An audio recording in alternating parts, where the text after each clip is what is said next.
Okay, so here we are, the Glaive. Just about ready on the 700 turn to start doing the religious actions.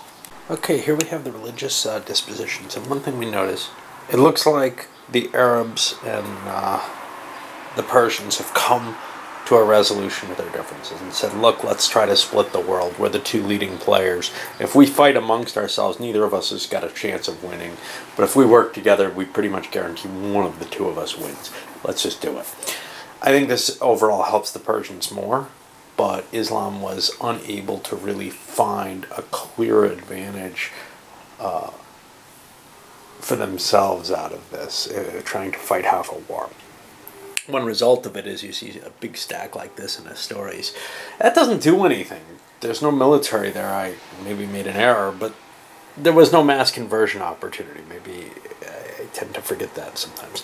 Here, however, the Mazdians do have one, and we'll be able to convert a 3-point shamanistic group all the way over. Alright, so we reached the end of the Aryans as well. They've been wiped out. All we have left in terms of minors, I think, are the Orthodox, and there aren't a lot of them left. Catholics are pretty ready to join the ranks, though. And, of course, the Jews, who aren't treated like normal religions because they don't convert, really. On to the military aspects, well, I don't know how much we can say. One thing that I know right off, though, is now that it's sort of been defined as you versus me type situations, shamans are looking at, wow, Holy War would be useful about now. Wish I'd picked it. Here's the problem, though. The opponent has to march into it. And to tell you the truth, they didn't do that. We see this big pile, but that went into their own army. That's the only place where a huge pile tends to go. So Holy War is good when somebody else has a pile of priests, as was the case here with the Persians, but they didn't actually use them heavily against the... Hey, I totally forgot to do this, didn't I? Alright, well that's 3 more. 1, 2, 3... Big thing that I'm talking about, and it didn't even happen. I wonder how many things I miss throughout the game, right? Anyway, I'll fix that and get to the military. Not a whole lot of military action here. Move these here.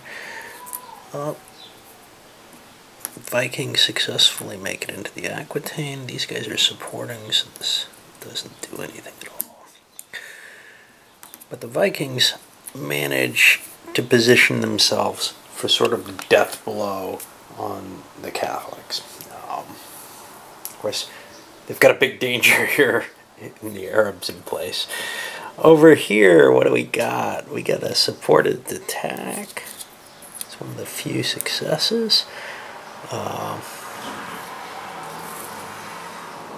Movement here, up here. This moved into here. Lots of people shifting around behind the lines. Okay, we've got a supported attack into Ionia.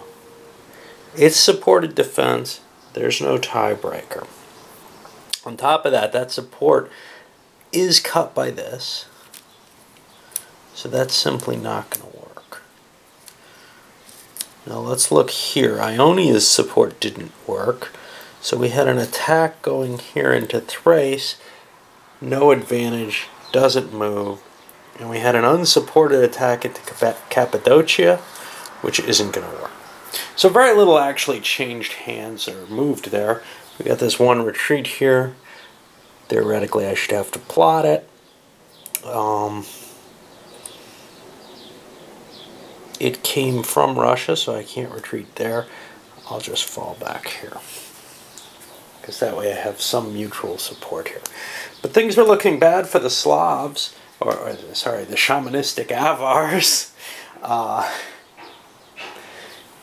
They have really a gaping wound, as it were, here. And the Vikings have pulled back so that they're not in a position to help with it. The Vikings have enough trouble against Islam. I think that this alliance between the two leaders has pretty much sealed the fate. It's going to be one of them. We'll see though. Okay, so we got the religious pieces placed down in their position before the resolution. And we see a couple of attempts at mass conversions here. Definitely some serious conflicts, especially over the Catholic territories. Another mass conversion up here. There's a lot of action going on everywhere. And it's a pretty clear case of the rich getting richer. We see is the Mazdians and Islam just continuing to expand because they have so much religious power. They get a lot more priests, so they can put them on the board. At this point, between them, they've got 120, 130, say 140 points. Everything else on the board, 53, 83, is well under 100. So they dominate as long as they're allied. The only question is, at this point, can somebody break that apart? Can somebody convince one side to attack the other to gain the advantage? At this point, the Mazdians have a slight edge in terms of the numbers. Will that maintain, though? It's hard to tell. The Vikings are certainly a stronger foe than the Avars are. So it looks like the edge goes to the Mazar at this point, which might mean that Islam has some incentive to cut a deal, say, with the Vikings. When that deal happens, though, is the question. What it may be is after the Catholics and the Avars are pretty much gone, and Islam's taken its chunk out of the Vikings as well, well, then it comes to a, okay, look, I know I'm the lesser of the two powers, and you don't like me because I've been fighting you for so long, but you have more of a chance if we work together than if you work with a more powerful side. I don't know. That's the kind of argument. It's on to the military phase. These kind of arguments usually, it's tough to swing somebody with that if they've been fighting you all game. They're more likely to toss in with the guy who hasn't been their opposition. So maybe, just maybe, Islam can be convinced into swinging at this point. Alright, well, started the military actions, actually more or less handled them. We've got Arabs continuing to move up into Spain, sliding westward with the sea, which is making it harder and harder to make, more and more unlikely that they'll turn. You know, their position was last turn. That was when they were in place to start considering it. Now they're shifting their focus back again. They can't keep swinging back and forth. They won't gain anything in that case. Now over here, the Franks are actually losing a piece. They got attacked from Nuestre, and there's just nowhere for them to retreat to. It's okay. They only are going to have one city left. The Avars distracted them there. Over here, we see the Mazdians are gaining Dacia, and they've held on to the Pays de Baltes. But, yeah, I love my neighborhood. Got like somebody on a megaphone with some kind of auto qualifiers or something going on, I don't know, or a bike race, who knows.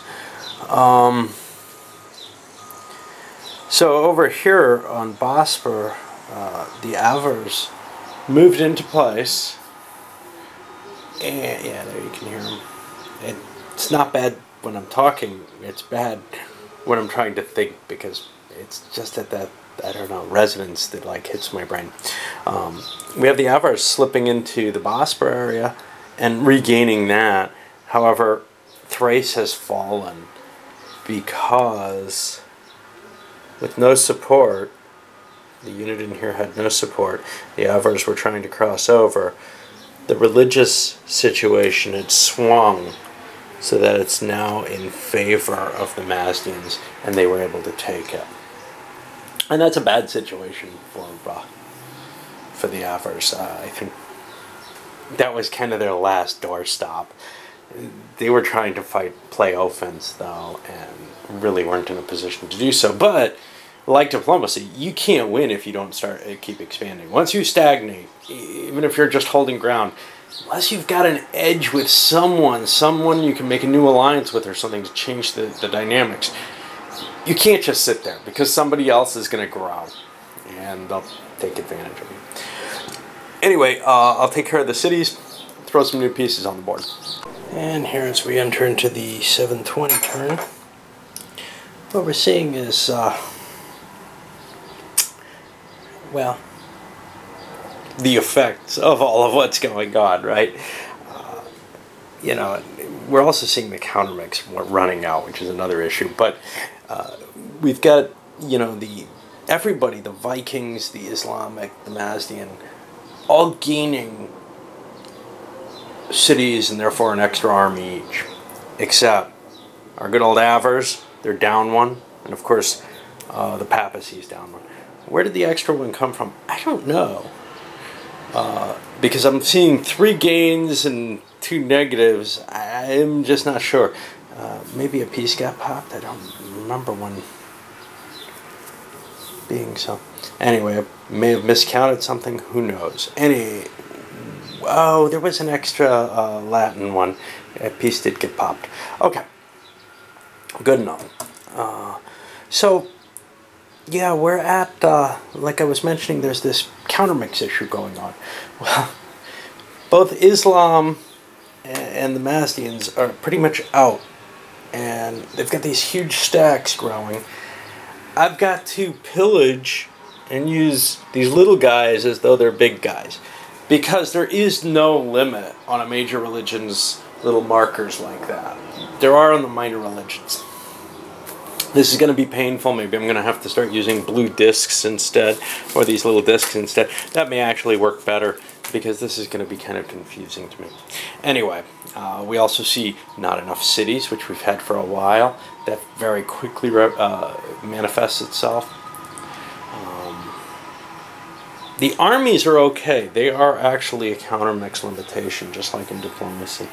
So, well, we'll see. We'll see how it all turns out. But I'm beginning to feel less and less inclined to continue. Basically, if the Islamic don't turn against the Persians, it's going to be a fairly long, a few more days of playing to come to a result that probably, before the result becomes absolutely certain that, say, the Persians are going to win.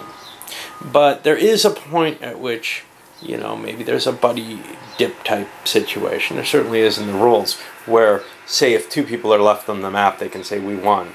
And it's also possible for other people to just concede. At this point, I want to give one more try to Islam, but it might be reasonable that these guys are just going to say, look, we'll concede to the 2 of you, let you guys win buddy dip, whatever. Because the interesting part of the game starts to diminish the less and less players there are in it. It becomes, it's not that interesting, you know, a conflict game. It's what it sparks in terms of the diplomacy that a dip type game really thrives on. And this is similar enough. Yes, there's a little bit of hidden placement with the priests, as well as the hidden movement with the armies. But when it comes down to it, it's not that interesting once you get down to, say, 2 players. And if these guys are resigned that they cannot win, well, I don't think it's unreasonable for them to surrender. All right, I'm going to load this one.